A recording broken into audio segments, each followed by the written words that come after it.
বৃহস্পতিবার মালদা জেলায় চলতি বছরের উচ্চ মাধ্যমিকের প্রথম দিনের প্রথম পরীক্ষা শান্তিপূর্ণভাবে শেষ হয়েছে। প্রশ্নপত্র তুলনামূলকভাবে সহজ হওয়ায় বেশ আত্মবিশ্বাসের সঙ্গে উত্তর লিখতে পেরেছে পরীক্ষার্থীরা। পরীক্ষা কেন্দ্র থেকে বেরিয়ে অনেকের মুখেই দেখা গেল স্বস্তির হাসি। প্রথম ভাষাপত্রের পরীক্ষা শেষ হওয়ার পর এমনই দৃশ্য ধরা পড়ে মালদার গাজলের একটি পরীক্ষা কেন্দ্রে।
যখন পুলিশ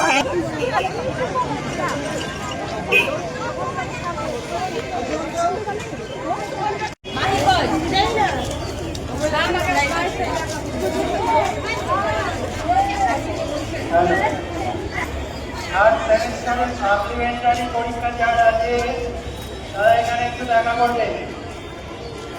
থার্ড সেমিস্টারের সাপ্লিমেন্টারি পরীক্ষা যারা আছে তারা এখানে দেখা করবে।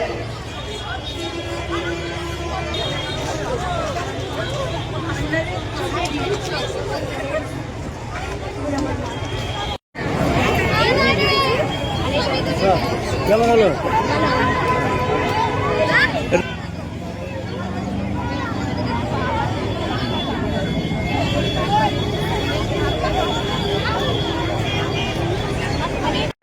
বাংলা পরীক্ষা ছিল। কেমন হয়েছে? খুব ভালো। খুব ভালো। মানে প্রশ্ন খুব ভালো ছিল, পরীক্ষা খুব ভালো হয়েছে। খুব ভালো হয়েছে। কি কি এসছে? কমন কমন তো সবই এসছে, সব লিখেছি। কি কি? অবস্থা ঠিক আছে।